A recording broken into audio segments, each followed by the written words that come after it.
ফাইনালের নৈপথ্য কি? কোনো গভীর ষড়যন্ত্র আছে কি? আর্জেন্টিনার হার নাকি একটা সাজানো নাটক? ম্যাচ শুরুর ঠিক আগে ড্রেসিং রুমের আবহাওয়া ছিল থমথমে।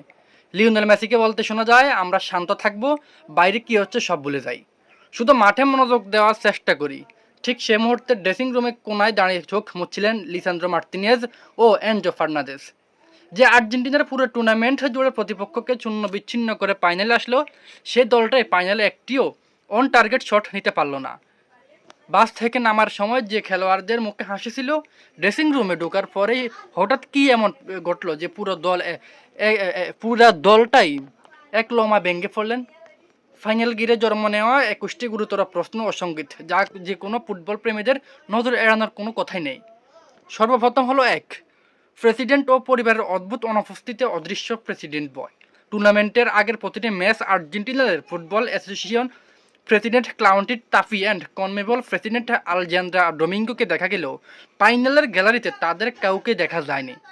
পরিবারের অনুপস্থিতি মেসি, ডি মারিয়া বা দলের অন্য তারকাদের স্ত্রী, সন্তান ও বাবা মারা, যারা সবসময় গ্যালারি থেকে দলকে সমর্থন যোগান, রহস্যজনকভাবে এই ম্যাচে তাদের কাউকে গ্যালারিতে দেখা যায়নি। নাম্বার 2 হলো খেলোয়াড়দের অস্বাভাবিক আচরণ ও রহস্যময় ইনজুরি।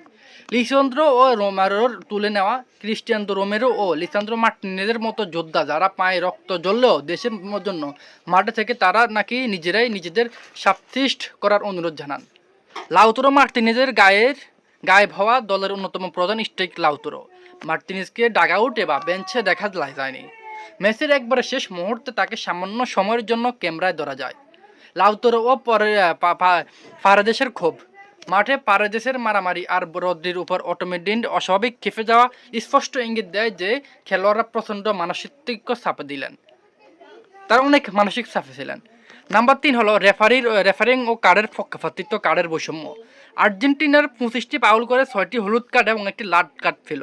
অন্যদিকে স্পেন 21টি পাউল করা সত্ত্বেও রেফারি তাদের একটি কার্ডও দেখায়নি। রেফারি বিতর্কিত নির্বাচন, ম্যাচটি পরিচালনা করতে দেওয়া হয় ইউরোপীয় রেফারিকে, যার অধীনে আর্জেন্টিনার কখনো এর আগে একটা ম্যাচও জিততে পারেনি। এনজোর প্রথম কার্ড, এনজো ফার্নান্দেজ নিজে পাউলের শিকার হয়েও রেফারির সাথে কথা বলতে গিয়ে পাউলের ভাসিয়েও হলুদ কার্ড খেলেন।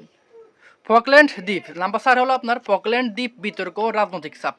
ফকল্যান্ড ইস্যু ম্যাচের আগের দিন ফকল্যান্ড দ্বীপপুঞ্জ নাকি সক্রান্ত রাজনৈতিক ব্যানার ধরে প্রতিবাদ জানিয়েছিলেন লো ও লিসান্দ্রো মার্তিনেজ।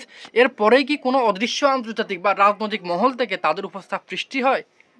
সে কারণে কি লোরসেলকোকে 1 মিনিটের জন্য মাঠে নামানো হয়নি? নাম্বার 5 হলো গ্যালারিতে লেজেন্ডদের অনুপস্থিতিতে ম্যাচগুলোর গ্যালারিতে লাবোজি ফেস্তরো, আউয়েরে বা তেবেজের মতো আর্জেন্টিনার লেজেন্ডের নিয়মিত, যারা খেলা দেখেও ফাইনালের কেবল স্প্যানিশ লেজেন্ডের ক্যামেরা দেখা গেছে। আর্জেন্টিনার কোনো সাবেক তারকাকে দেখা যায়নি। নাম্বার 6 হলো কোচ স্কলোনির ভেঙে পড়া ও পারিবারিক কেন্দ্রিক শঙ্কা, স্কলোনির যে কান্নার রহস্য। ম্যাচ শেষে কোচ লিওনেল স্কলোনির এমন অজর দ্বারা ভেঙে পড়ার আগে কখনো দেখা যায়নি। প্রেস কনফারেন্স বর্জন, সংবাদ সম্মেলন, তিনি কান্না চেপে রাখতে না পেরে অর্ধেক কথা বলেই তিনি বের হয়ে যান।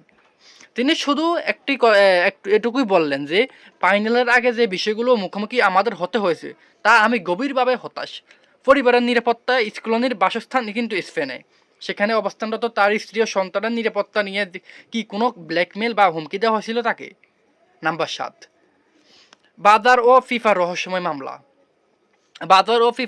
মামলা বলতে জুয়ার অদ্ভুত রেট, টুর্নামেন্টের ডিফেন্ডিং চ্যাম্পিয়ন ও টুর্নামেন্টের সর্বোচ্চ গোলদাতা হওয়া সত্ত্বেও ম্যাচ শুরুর আগে জুয়ার ওয়েবসাইটেও স্পেনের রেট কম এবং আর্জেন্টিনার রেট অস্বাভাবিক বেশি ছিল। প্রেসিডেন্ট তাফিয়ার বিরুদ্ধে মামলা। বিশ্বকাপ চলাকালীন আর্জেন্টিনার ফুটবল লিগের একটি ক্লাবের ট্রান্সফার সংক্রান্ত জামিলা ফিফা প্রেসিডেন্ট তাফিয়ার বিরুদ্ধে। হঠাৎ ফিফা নিজে কেন মামলা দায়ের করলো? আপনার প্রেসিডেন্টের বিরুদ্ধে কেন ফিফা মামলা দায়ের করলো? নাম্বার 8, ম্যাচ পরবর্তী সম্পূর্ণ নীরবতা, মিডিয়া বর্জন। ম্যাচ শেষে একমাত্র স্কুলিং ছাড়া আর্জেন্টিনার কোনো খেলোয়াড়রা কর্মকর্তা মিডিয়ার সামনে আসেনি। এনজোর রহস্যময় সোশ্যাল মিডিয়া পোস্ট। ম্যাচ শেষে এনজো ফার্নান্দেজ ইনস্টাগ্রামে দেখেন, দিন যত যাবে মানুষ বুঝতে পারবে আমরা কতটা নিবেদিত প্রাণ ছিলাম। এ বার্তা কিসের ইঙ্গিত দেয়? আর্জেন্টিনার দল 2022 কাতার বিশ্বকাপে ফ্রান্সের মতো সর্বজয়ী দলকে উড়িয়ে দিয়েছিল। তারা হঠাৎ করে ফাইনালে একটি অন টার্গেট শট নিতে পারল না। মাঠের পারফরম্যান্স, মাঠের বাইরের অলিখিত কোনো ক্ষমতা বা গভীর কোনো ষড়যন্ত্র কি ফুটবলকে হারিয়ে দিল? সময় হয়তো একদিন এই সব প্রশ্নের উত্তর দেবে। আমার এই ভিডিওটি যদি আপনাদের ভালো লাগে তাহলে অবশ্যই দয়া করে ভিডিওটি এড়িয়ে যাবেন না, সবাই ভিডিওটি লাইক কমেন্ট করবেন এবং একটি শেয়ার দিতে বলবেন না।